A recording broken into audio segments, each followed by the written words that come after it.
Hello students, this is another time of our regular facilitation exercise. Today, we are going to examine series of psychological theories of learning. Most of learning in modern education, I'm talking about modern learning, it is premised on theories of learning. And we have several psychologists, cognitive theorists that have made or propounded a lot of theories over time that are being used in teaching and learning process. Science is no exception. In today's class, we are going to examine, the theories of David Ausubel, and we're also going to examine its implication to learning science. We're also going to take up on Jerome Brunner's theories of learning, and also going to look at its implications to learning. How as these theories, how have they impacted on learning? How have they impacted on the curriculum? These and some other questions will be trashed in this course of facilitation. And it is my hope that you get the best of this lesson. As usual, get your pen, write the material, and ensure you meet me on the learning platform. Let's meet there. You are welcome once again. My name is Dr. Amusa Oluwadamilare. Of course, this is my mail. And like I said at the introductory stage, we are going to look at psychological learning theories and their implication for science teaching. These are the faces of some prominent psychologists, learning theorists. There are so many. Of course, our concentration is going to be on just four of them: David Ausubel, Jerome Brunner, Jean Piaget, and Robert Gant. You can look at them, they have existed in the past decades. Now, what are learning theories? Learning theories are well-established, well-founded statements of fact, principles, guidelines, and so on, that describe how different individuals assimilate new knowledge, concepts, and skills towards effecting a behavioral change. Of course, so those statements, series of statements are the learning theories I'm talking about. Now, there are some generic questions that need to be answered. How do student thinking expand to include new ones? How are concepts formed in human mind? And can the concepts in science be handed over entirely as ready-made, or must the learner build them up for himself step by step? What are the science concepts we hope to encourage our students to develop? These are some of the questions that begs for answers.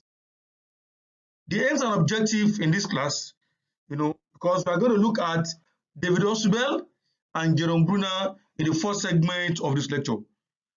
At the end of this class, students should be able to describe David Ausubel's theory of learning, and you should be able to discuss the implications of Ausubel's theory of learning to science teaching and curriculum development. You also should describe Brunner's theory of learning and also discuss the implication of Jerome Brunner's theory to science teaching and curriculum development. What are the science concepts we hope to encourage our students to develop? Now let's take on David Ausubel's theory of learning. Ausubel distinguishes between rote and meaningful learning of theory. He emphasizes, lay emphasis on prior knowledge and how it affects the learning process of science. So the concept of prior knowledge did not just start today, it has started long since the time of David Ausubel. We also talk about meaningful learning. That meaningful learning occurs when there's appropriate linkage between prior knowledge and new learning tasks. So as science teachers, one should endeavor to know how to link up the two. Rote learning occurs when there is no appropriate link. And that's one of the emphasis of the Ausubel, that rote learning is not encouraged in the science classroom.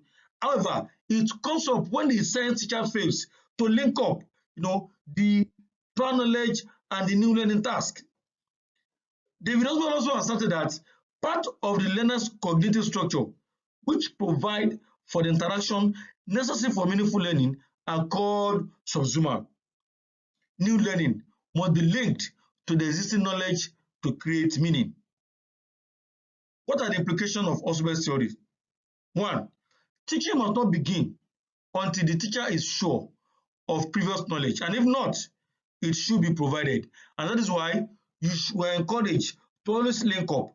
Students must come to class with previous knowledge. They must have, previous knowledge, background knowledge about what they're learning about, and the teacher should establish that. And in the provision, in the case where there is none, you should establish one. Teaching must not begin with new knowledge in a sequential manner. Teaching must begin with new knowledge, in a sequential manner. It must be sequenced. Teacher must not present new materials during teaching unless the learner is ready. Also asserted that, the use of expository method in teaching of science subject, lecture method, sit down, listen approach to learning is not welcome according to Ausubel. Content in science curriculum must be arranged in sequential order, and new learning must be linked to the existing knowledge to create meaning. So these are the implications of Ausubel theories of learning. Let's go to Jerome Brunner theories of learning. Brunner introduced the concept of learning by discovery. Learning by discovery. Discovery, according to Brunner, is a process of obtaining knowledge by use of one's mental processes. Learning by discovery begins when science teacher purposefully creates a problem. So the teacher must create a problem in the class, according to Jerome Brunner, so that have to solve the problem through discovery. And such inconsistencies lead to intellectual discomfort that stimulates individual discoveries through cognitive restructuring, that is internal reorganization. In the opinion of Jerome Brunner, when a problem is created and the teacher is trying to use discovery method, there's an intellectual discomfort for the student and it stimulates discovery. So that is the emphasis of Jerome Brunner. And lastly, he said, Brunner identified two types of discoveries: assimilation and accommodation. What are assimilation? What are accommodation? Assimilation, according to Brunner, this occurs when a student spontaneously recognizes a new situation that is familiar to one of the elements in his existing structure of knowledge, that is cognitive structure, and easily assimilate it. Then accommodation, this occurs when a new situation, that is new knowledge, is incompatible to the existing structure of knowledge, that is cognitive structure. The learner first restructure his cognitive framework in order to be able to accommodate the new knowledge. There is a particular one, assimilation is talking about, existing knowledge, a prior knowledge, background knowledge, on which the new knowledge will be premised. Assimilation is very easy. But when it comes to accommodation, there are no background knowledge. So it takes the learner, to do some cognitive restructuring. The learner first restructure his cognitive framework so as to accommodate, the new learning. That is the essence of assimilation and accommodation. The three human activities for learning. Jerome Brunner identified three human activities. Brunner will point that students should find out information on their own through the use of mental processes. It also places great importance on the three types of human activities for learning. That is, the three information processing system. There's one that is physical activity, that is known as inactive representation. We call the second one, ionic representation. So imagery referred to as ionic representation, and the last one is symbolic representation. These are the three human activities for learning. At the inactive stage, the child manipulates the learning materials directly by neuromuscular activities, while in the ionic stage, the child deals with mental images of objects but could not manipulate the object directly. And lastly, in the symbolic stage, the child uses language to express the object. So at that time, that is a developed stage in the child. Now let's now look at the implication of Brunner's theories of learning. One, there's great emphasis on how students will generate new concepts, ideas, relationships, and principles. Science teachers should deliberately, mark that word, deliberately create or present problems for the student to solve. Encourage discovery learning as this aids problem solving and creativity. Science teachers should encourage science students to make intuitive guesses more systematically. And lastly, teachers should lay emphasis on a radical reorganization of the science curriculum. Now let's take this self-assessment question, activity time. With reference to three distinct points, distinguish between the learning theories of Ausubel and that of Brunner.